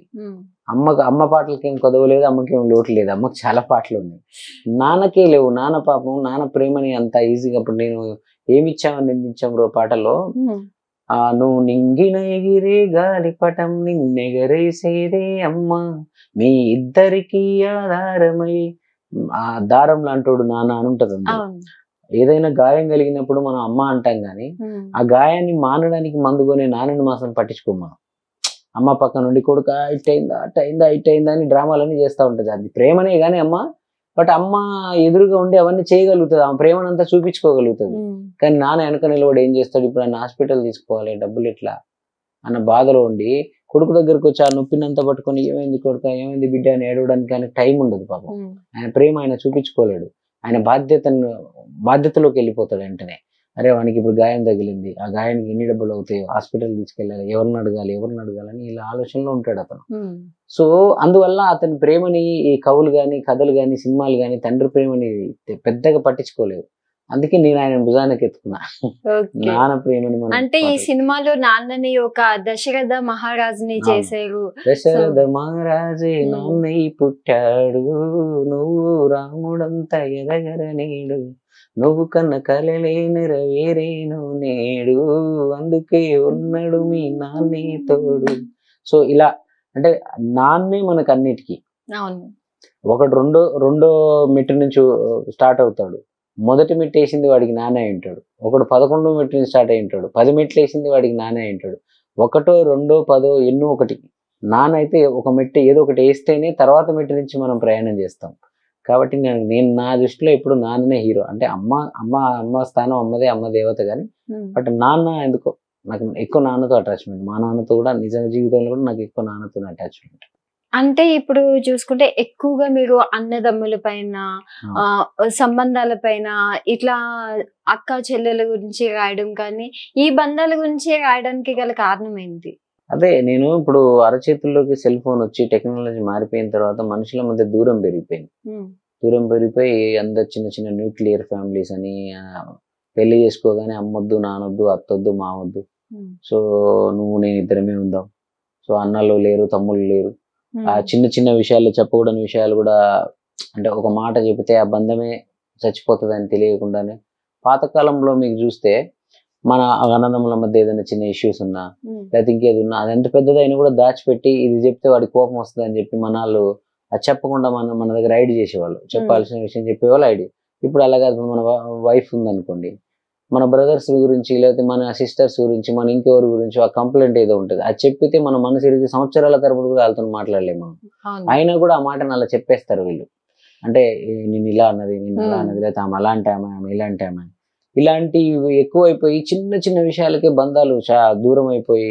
నేను అది సీతమ్మ వాకిట్లో సిరిమల్ల చెట్టులో ప్రకాష్ రాజ్ గారు, మహేష్ బాబు గారు, వెంకటేష్ గారు మధ్యలో కూర్చొని మాట చెప్పారు, ఈ జన్మకే మీరు అన్నదమ్ములు, ఈ జన్మకే మీరు తండ్రి కొడుకులు, వచ్చే జన్మలో మళ్ళీ ఏమైతామో మనకు తెలియదని. సో అది నాకు బాగా మైండ్లోకి ఎక్కింది అప్పుడు. ఎక్కేసి అవును కదా, ఎవరమైనా ఈ జన్మకే కదా, ఈ చిన్న చిన్న విషయాలతో అనవసరంగా గొడవలు ఎందుకు. కూడా అన్నదమ్ములు ఉంటారు, వాళ్ళు 2 3 4 కూడా అందులో ఎవడో ఒకడు పోతే మళ్ళీ వాళ్ళకి దొరకడు వాడు ఇంకెక్కడ. సో అందుకనే నీకు ఆ పాటలో చెప్పాను, ఏ బంధం అయినా కలుపుకుంటే మొదలవుతుంది. ఏ బంధం అయినా కలుపుకుంటే, వాడు ఒకడు నాకు బామ్మారిది కావాలి, నా ఫ్రెండ్ని నాకు బామ్మారిది చేసుకోవాలనిపించింది అనుకో, వాడు అక్కడో చెల్లినో పెళ్లి చేసుకుంటే నాకు బామ్మారిది అయిపోతాడు, ఇంకా బామ్మారిదే వాడిగా. సో ఎవరు నాకు తెలిసిన ఆయన అంకుల్ ఉన్నారు, ఆయన నాకు మామ కావాలి అంటే ఆయన కూతురు నేను పెళ్లి చేసుకుంటే ఆయన నాకు మామ అయిపోతాడు. కానీ ఎవరో ఒకడు నా తమ్ముడు కావాలంటే అవ్వలేడాడు, ఎట్టా అవ్వలేడాడు. వాడు నేను ఒక అమ్మ గర్భంలో పుడితేనే వాడు నా తమ్ముడు అవుతాడు. పేరు వరుసకి అన్న తమ్ముడు అనుకోవడమే తప్ప తమ్ముడు, అన్న, చెల్లి ఇలాంటి బంధాలు కొన్ని ఉంటాయి. తండ్రి కొడుకు, తల్లి కొడుకు, ఇవన్నీ ఏంటంటే మనం వాళ్ళకు అది భౌతికంగా జరగాల్సిన విషయమే తప్ప మనం అనుకుంటే జరిగేది కాదు. సో అంత గొప్ప బంధాలని చిన్న చిన్న విషయాలతో చంపేసుకోవడం వద్దు. మనం ఎప్పుడో ఒకసారి పాతకాలంలో అన్నదమ్ముల బంధాలని, ఆ బంధాలని సినిమాలు వచ్చాయి. ఎన్టీఆర్ గారు, నాగేశ్వరరావు గారు ఉన్నప్పుడు, శోభన్ బాబు, కృష్ణ గారు వీళ్ళు ఉన్నప్పుడు. ఈ మధ్య అన్ని తక్కువ. ఎప్పుడన్నా అలాంటి సినిమాలు ఎవరైనా పాపం తీసినా కూడా ఈ జనాలు దాన్ని ఆదరించట్లే. అది మళ్ళీ వాళ్ళకి డిస్కరేజ్ అయిపోయి మళ్ళీ ఇలాంటి సినిమాలు వద్దురాబాయ్ అంతా కమర్షియల్ సినిమాలు. సో అందుకే 5 నిమిషాల పాటలు పోయేది ఏం లేదు కదా, నాకు పెద్ద నష్టం. జనాలు చూడకపోయినా, అది వినకపోయినా పెద్ద నష్టం వచ్చింది. అంటే నువ్వు పుట్టిన గర్భంలోనే తమ్ముడా అన్న సాంగ్ లో మీరు ఒక అన్నదమ్ముల మధ్య ఉండే రిలేషన్ ని చాలా బాగా చెప్పారు. అవును. సో అది మీ నోటి నుంచి ఒకసారి మాకు పాడి వినిపిస్తారు అదే సాంగ్. నేనున్న గర్భంలోనే ఏడాది నువ్వు ఉన్నావు తమ్ముడా, ఇప్పుడు నువ్వు ఆడ నేను ఈడ మనకెందుకు అడ్డు కూడా తమ్ముడా, చిన్నప్పుడు నీది నాది ఒకటే ఇల్లు, ఇప్పుడు నీ ఇల్లు నా ఇల్లు అంటారే వీళ్ళు, నే తొడిగిన అంగీలాగి నీకొచ్చేది, ఇప్పుడు నీ దారి నా దారెందుకు వేరయ్యింది, నన్నెవ్వడు ఏమన్నా నీ నెత్తురు మరిగేది, ఇప్పుడెందుకు నీకు నాకు ఈ పంచాది, ఏ బంధం అయినా కలుపుకుంటే మొదలవుతాది, తోబుట్టు బంధం ఒకటే ఇంకేడా దొరకనిది. సో అయితే మీకు రియల్ లైఫ్ లో కూడా తమ్ముడు ఉన్నాడు కదా, సో మరి ఈ సాంగ్ కి మీకు ఏదైనా కనెక్షన్ ఉందా? ఉంది అంటే నాకు అప్పుడు కొన్ని చిన్న చిన్న విషయాలలో మా తమ్ముళ్ళు నాతో సరిగ్గా ఉండక, ఊర్లో ఒక ఆయన ఉండేవాడు, ఇక్కడ ఒక ఆయన ఉండేవాడు. సో ఆయన ఏదో నెగిటివ్, ఇప్పుడు నేను ఇందాక చెప్పాను చూడండి, ఒక పాట జరుగుతున్న క్రమంలో లోపల ఒక యుద్ధం జరుగుతూ ఉంటుంది. ఆ యుద్ధం జరుగుతున్న ప్రాసెస్ లో నన్ను వదిలేయడం చాలా కష్టం. నేను ఎప్పుడు ఏమంటే చిన్న విషయానికి కోపడతాను ఒక్కసారి. నేనే కాదు, క్రియేటర్స్ అందరూ అలాగే ఉంటారు. అలాంటి సమయాల్లో ఎక్కడో మనల్ని అపార్థం చేసుకొని, లేదా ఇంకెవరో ఏదో చెప్తే అలా కొన్నాళ్ళు మాట్లాడుకుంటూ ఉండేవాడు.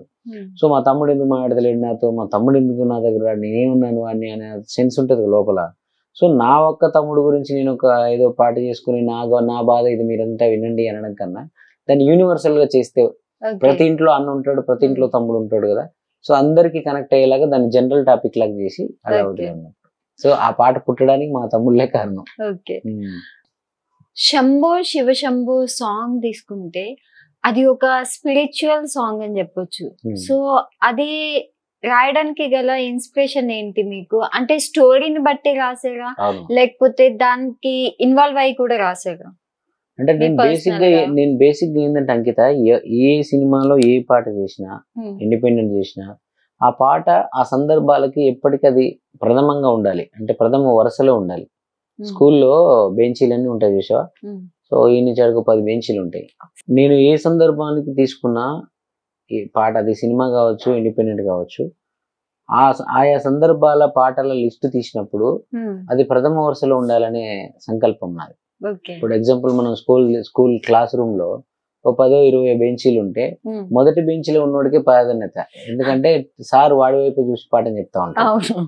సో కొంచెం క్లవర్ స్టూడెంట్స్ ని ముందలు పెడతారు, కొంచెం అల్లరి చేసేవాళ్ళు, నిద్రపోయేటోళ్ళంతా వెనక పోతా ఉంటారు, చదువురాని వాళ్ళంతా. సో నా పాటల్లో ఏ సందర్భాలను తీసుకున్నా మొదటి బెంచ్ లో ఉండాలని కోరుకుంటా. ఫస్టా, సెకండా, థర్డా, ఫోర్తా, ఫిఫ్తా అది కాదు కానీ ఆ 5లో ఉండాలి, టాప్ 5లో ఉండాలి. సో అందుకే మీరు సినిమాల్లో రాసిన కొన్ని అయినా కూడా ప్రతిదానికి అవి ఆ టాప్ లో నిలిచిపోయింది. ఇప్పుడు మీరుపై సాగరా కావచ్చు, ఇంత అందంగా ఉన్నావు కావచ్చు, ఇలాగా శంభో శివ శంభో అప్పుడు కూడా నేను ఆ సాంగ్ ని నాకు చెప్పినప్పుడు, వీళ్ళు తమిళ్లో ఆల్రెడీ ఆ సాంగ్ వచ్చింది, నేను అడిగాను వాళ్ళందరిని అక్కడ, తమిళ్లో అర్థం ఏంటి ఈ పాటకి అని. ఏం లేదు, నువ్వు నిద్రపోయే సింహంలా లేచింది, ఇంకా తిరుగులేదు, ఎదురు లేదు, నడురా, మనల్ని కొడదాం, పట్టరా, మన అడ్డొచ్చి నరికేద్దాం, ఇలా ఉంటది ఆ పాట అంతా. సో నేను అనుకున్నాను, ఇలా చేస్తే ఇది నార్మల్ పాట అయిపోతుంది.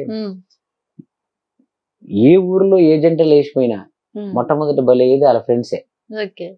పాపం వాడికి తెలియకపోయినా నిన్నమన్నది దాకా వాడు ఫ్రెండ్, వాడు రాత్రే వాడు ఇటు కలిసి బీరు కొట్టి ఉంటాడు. ఆ అమ్మాయిని లేపుకోబోతున్నా సంగతి ఇది తెలియదు, చెప్పాడు వాడు. కానీ పొద్దుగాలు నేను లేపుకోబోగానే అందరితో పాటే వాడింటాడు, కానీ వాడిని పట్టుకో నీకు తెలుసా ఆడిపోయారు చెప్పురా అని చెప్పి అన్ని మీద కురుకుతారు ఇంటి మీదకి. సో కొందరు నిజంగానే ఫ్రెండ్స్ హెల్ప్ చేస్తారు. అంటే అంత నా ఫ్రెండ్ గాడు ఒక అమ్మాయిని లవ్ చేసాడు, దాన్ని లేపుకెళ్ళడానికి సాయం చేయాలరా అంటే ధైర్యం చేసి ఏమైతుందో కానీ ఆడ అవతలోడు ఎంత బ్యాక్గ్రౌండ్ ఉన్నోడైనా కానీ పిల్ల తండ్రి ఏమైనా కానీ ఫ్రెండ్ గాడి కోసం ధైర్యం చేసి అడుగేసే వాళ్ళు కూడా ఆయన చుట్టూ ఉన్న ఒక 4 ఫ్రెండ్సే ఉంటారు. సో ప్రతి ఊర్లో వీళ్ళే బలవుతుంటారు. ఆ సినిమాలో కూడా వాళ్ళే. ఆ సినిమా లవ్ స్టోరీకి అందుకే నేను ఏం చేశానంటే, అందుకే నేను ఆ డైరెక్టర్ సమదర్కని గారిని అడిగాను, సార్ అన్న ఇది నేను ఓన్ చేసుకొని చేస్తాను ఈ పాటని, ఈ పాట ఎప్పటికీ ఎవడు లేచిపోయినా కూడా అమ్మాయిని తీసుకొని పోతుంటే ఈ పాట వచ్చేలాగా ఉంటుందన్న, ఎవడైనా జీప్లలో కార్లో పోతుంటే శంభో శివ శంభో అని వేసుకోవాలి అని చెప్తే, ఆ తమ్ముడు గారు నీ ఐడియా బాగుందిరా, మేము తమిళ్లో మాకు రాలేదు, నువ్వు చేసేయరు అన్నాడు. అప్పుడు అందుకే ఊరి మేము మబ్బులు పెనకాని నీళ్లకు బదులు నిప్పులు రాని, నరాలు తెగుపడి నెత్తురు రాని, నర మీద జరిగిన గాని, స్నేహం కోసం ప్రాణంతోని వదలకు పిడికిలి వదలకనే ఉంటా. అంటే నువ్వు స్నేహం కోసం ఇంత ఏమైనా జరగని, నీ ఫ్రెండ్ గాని కోసం నీ ఫ్రెండ్ ప్రేమను బతికించడం కోసం నువ్వు ఏమైనా చేయరా అనే ఒక దాంతో ఆ పాట చేయడం వల్లనే అది ఇప్పటికి సజీవంగా మిగిలిపోయింది.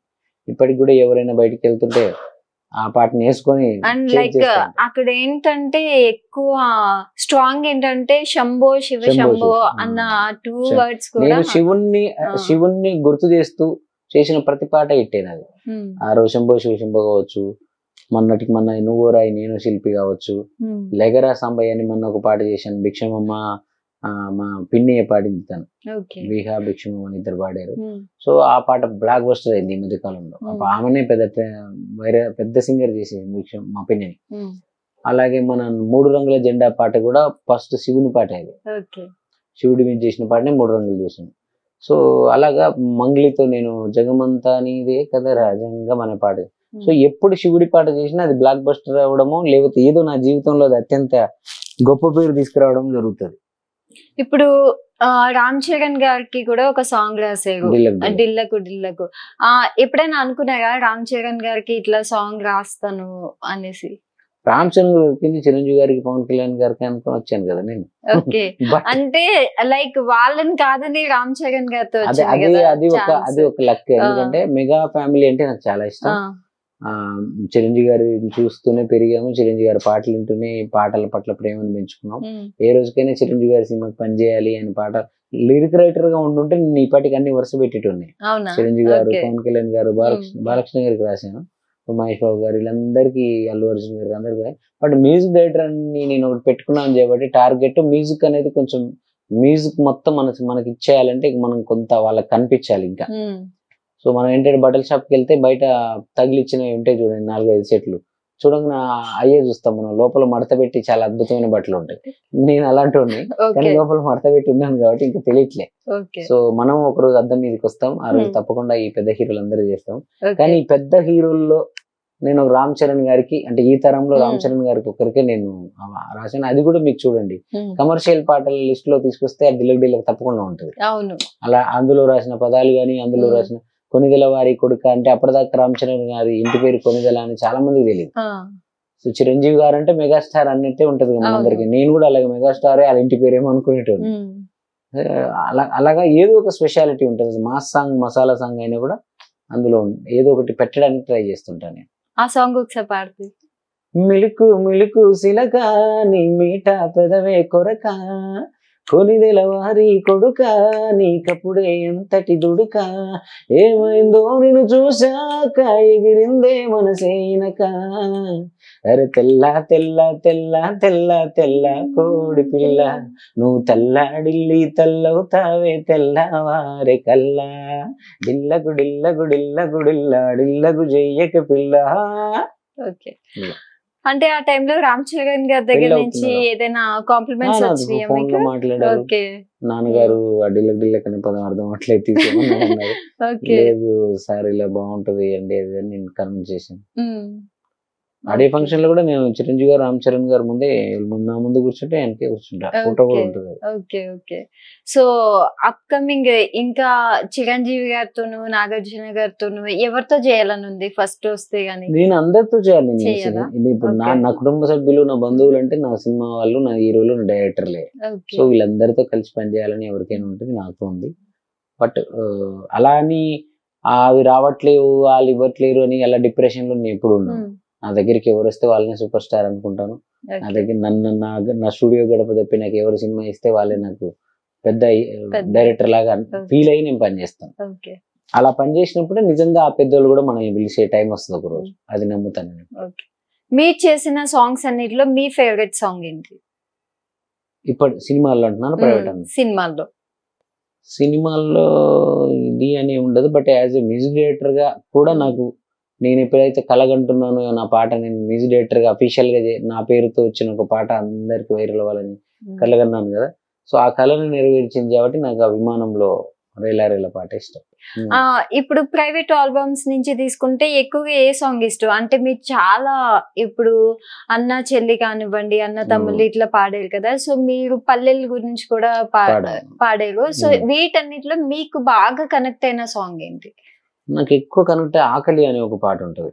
ఓకే సో ఆ పాటలో నేను చాలా విషయాల్ని ప్రస్తావిస్తా. అంటే నా లోపల ఉండే ఎన్నో విషయాలు ఉంటాయి, ఈ క్వశ్చన్స్ చాలా ఉంటాయి.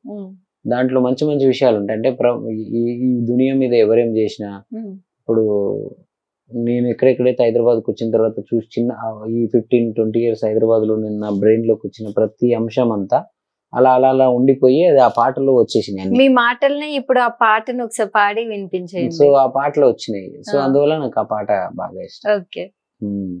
ఆళ్ళు అమ్మే బొమ్మల్లో ఆనందాల సింబల్లో, ఈ జంక్షన్ల దగ్గర బొమ్మలు అమ్ముతుంటారు కదా, అవును, వాళ్ళ బొమ్మలన్నీ హ్యాపీ హ్యాపీ సింబల్స్ తో ఉంటాయి. సో వాళ్ళని చూసినప్పుడు నాకు కలిగే ఆ ఫీలింగే అది పాట రూపంలో వచ్చింది. ఆళ్ళు అమ్మే బొమ్మల్లో ఆనందాల సింబల్లో, వాళ్ళకిప్పుడు వస్తాయో సంబరాలు బతుకుల్లో, వాళ్ళ ఆకలి చూపుల్లో అర్థం ఎవడికి కావాలో, నగరం ఉరుకుల పరుగుల్లో నలిగిపోయే అన్యుల బతుకుల్లో, ఆనందాలు తరువాత ఆకలి తీరాలు, ముందల ఆకలి తీరాలు. అందులో రకరకాల ప్రస్తావనలు ఉంటాయి. సంకలో నా ఒదిగిన పిల్ల అద్దెదేనో అబద్ధమవును. మనం జంక్షన్ల దగ్గరికి వెళ్ళినప్పుడు ఒక అమ్మాయి పాపను ఎత్తుకొని వస్తుంది, పాపను బాబును అడుక్కుంటా ఉంటుంది. నా ఫ్రెండ్ ఒక రోజు చెప్పారు పక్క నుండి, నేను డబ్బులు ఇస్తున్నాను వాళ్ళకి, వాళ్ళంతా నాటకము, వాళ్ళ పాప కాదామే, ఇదంతా ఒక ముఠా ఉంటారు, కాసేపటికి తీసుకొచ్చి రెంట్కి తీసుకొచ్చి ఇలా మన దగ్గర సిగ్నల్ దగ్గర అమ్ముతారు, మా అమ్మాయికి లేక డబ్బులు ఇస్తున్నాం అన్నాడు. అప్పుడు నాకు కలిగిన ఆలోచన ఈ పాటలో పెట్టేసింది దాన్ని, అది ఎప్పుడో బ్రెయిన్ లో ఉంది. అది సంకలో దీన పిల్ల అద్దెదేను అబద్ధమౌను, పక్కనెట్టు అక్క కళ్ళలో ఆకలైతే పచ్చి నిజమురా. అది అబద్ధమో కాదు, ఆమె పాపను ఎత్తుకొచ్చుకుంది, ఆమె పాప కాదు, తర్వాత ఆమె ఎందుకు చేస్తుంది అది, ఆమె కళ్ళలో ఆకలి ఉంది, ఆ ఆకలి మాత్రం నిజమే, ఆమె పోరాటం అయితే నిజమే. సో ఇలా కాళ్ళు లేవు అన్నకు మనలా, కడుపు ఆకలి ఇద్దరికొకలా, ఉన్నవాడికి 100 రకాల, లేని వాడికి పస్తులు ఏలా. అలా రకరకాల మూటకు ఎక్కడో వెళ్ళిపోతారు, ఊరు వదిలేసి ఎక్కడో ఎల్లెలే దాటి వెళ్ళిన వాళ్ళు మూటలు ఏమి ఎత్తుకరారు, వాళ్ళంతా జస్ట్ పొట్టతిప్పుల కోసం పోయారు. ఒకడు పార్టీలకు జెండాలకు జై కొడతాడు, ఒకడు ఈద్ కండవ మార్చుకుంటాడు, పొద్దున ఒక మీటింగ్ పోతాడు, సాయంత్రం మీటింగ్ పోతాడు, వెధవ వీడికి ఒక సిద్ధాంతం లేదు, అది లేదు ఇది లేదు, వీడు ఇవాళ ఈ పార్టీ అంటాడు, ఆయన ఆ పార్టీ అంటాడు, వీడికి జై కొడతాడు, ఆడికి జై కొడతాడు అంటుంటాం మన ఊర్లలో. వాడు ఎందుకు కొడుతున్నాడు, అక్కడికి వెళ్తే 500 ఇచ్చారు, ఇక్కడికి వెళ్తే 300 ఇచ్చారు, ఏదో బిర్యానీ ఇచ్చారు, ఏదో మందు ఇచ్చారు. ఆడి ఆకలి అది చేయిస్తుంది, అంటే ఆడి తీరితే వాడికి ఆకలి లేకపోతే వాడు కూడా సిద్ధాంతాలతో ఉంటాడు. అలాంటి భారతదేశాన్ని అలాంటి రాష్ట్రాలని మనం తయారు చేసినప్పుడు ఇలాంటి ఊర్లో కోటర్ అడుగుతాడు, కోటర్కి వీడు ఓటేస్తాడు అని అంటుంటారు. వాడి కోటర్కి ఓటును అమ్ముకునే పరిస్థితిని ఎవరు తీసుకొచ్చారు, మన పాలకులే తీసుకొచ్చారు. వాడి ఓటు అంత విలువైనది, అది ఒక చిన్న కోటర్కు 500 కాడ అమ్ముకుంటున్నాడు అంటే వాడికి ఆ రోజు తప్ప విలువ మనం ఎన్నడూ ఇవ్వలేదు. సో వాడి ఆకలి ఆ రోజే తీరుతుంది, మళ్ళీ 5 ఏళ్ల తర్వాత దాకా వాడి ఆకలి చూసే నాదుడు ఎవడు లేడు ఇక్కడ. సో కాబట్టి ఆ ఆకలి అనే పాట నేను ఇంకోటి, బండ్లు కట్టుకొని దేవుని చూడడం కోసం చాలా మంది గుడికి వస్తారు, కానీ గుడి ముందలే కొందరు కూర్చొని మనుషుల కోసం ఎదురు చూస్తూ ఉంటారు, అడుక్కునే వాళ్ళు దేవుడి ముందు కూర్చొని మనుషులు ఎప్పుడు వస్తారా అని చూస్తూ ఉంటారు. ఎవడి ఆకలి ఎవడు తీరుస్తున్నాడు ఇక్కడ, దేవుని కోసం మనం వెళ్ళాం, మన కోసం అక్కడ ఆల్రెడీ మనుషులు ఎదురు, మరి వాళ్ళు దేవుడి దగ్గరే ఉన్నారు కదా, వాళ్ళు మనుషుల కోసం ఎందుకు ఎదురు చూడాలి. సో ఆనందాలు ఎర్రటి ఎండలో వాళ్ళ ఆకలి ఎప్పుడు తీరుతుంది. ఒకప్పుడు మీరు చూసుకుంటే బస్ కి చార్జెస్ కి డబ్బులు లేవు కూడా అని చెప్పిన సిచ్యువేషన్ నుంచి ఇప్పుడు ఈ స్టేజ్ కి వచ్చారు కదా, మీకు ఎలా ఉంటుంది ఆ మూమెంట్? ఇంట్లో గానీ ఎప్పుడైనా మిమ్మల్ని అనేవారా, అరే ఆ సినిమాలు ఎందుకు మనకి, ఇటువైపు ఈ పాటలు ఎందుకు అని ఎప్పుడైనా మీ పేరెంట్స్ అనడం జరిగిందా? అంటే మన అదృష్టవశాత్తు ఏంటంటే మా ఇండ్లలో ఇది మంచిది ఇటు వెళ్ళరా అని చెప్పడము తెలియదు వాళ్ళకి, ఇది చెడ్డది ఇటు వెళ్ళకురా అని చెప్పడం కూడా తెలియదు. సో వాళ్ళకి అంత నాలెడ్జ్ లేదు. బట్ ఇది ఏంటో అర్థం కాని సిచ్యుయేషన్ లో మా ఊర్లో నేను ఇండస్ట్రీకి వస్తున్న టైంలో కొంచెం గవర్నమెంట్ ఉద్యోగాలు సాధించిన వాళ్ళు చాలా గొప్ప అనే ఫీల్, చదువుకున్న వాళ్ళు చాలా గొప్ప అనే ఫీల్ ఉండేది అప్పుడప్పుడే. సో మా బాబాయ్ కానీ మా నాన్న కానీ ఇండైరెక్ట్ గా వాళ్ళతో వెళ్తూ చెప్పించేవాళ్ళు, అంటే వాళ్ళకి చెప్పడం రాదు కాబట్టి ఎందుకురా అక్కడ వెళ్తావా, చదువుకుంటే నీకు అది వస్తుంది కదా, నువ్వు బాగానే చదివాని, సో చదువుకుంటే ఉద్యోగం వస్తుంది కదా, ఆల్రెడీ ఉద్యోగాలు వచ్చిన వాళ్ళతో చెప్పించేవాళ్ళు, నువ్వు కూడా చదువుకుంటే మాలాగా ఉద్యోగస్తుడు అవుతావు. మా అన్న ఉండేవాడు సైదులు అని, జిల్లా సైదులు అంటారు ఆయన, అప్పటికే టీచర్ ఆయన మాట అన్నాడు నన్ను కూర్చోబెట్టి, 1 కోటి మందిలో ఒకడికి వస్తుంది రా సినిమా ఇండస్ట్రీలో, మన తాతలు ఉన్నారా తండ్రి ఉన్నారా అక్కడ, నువ్వు వద్దు ఇలా చదువుకో అని చెప్తే, అన్న 1,000,000 మందిలో ఒకటికి వస్తుందని అయితే అన్నావు కదన్నా, ఎవరికి కూడా రాదంటలేవు కదా, ఆ ఒక్కడు నేను ఎందుకు కాకూడదు అన్నాను.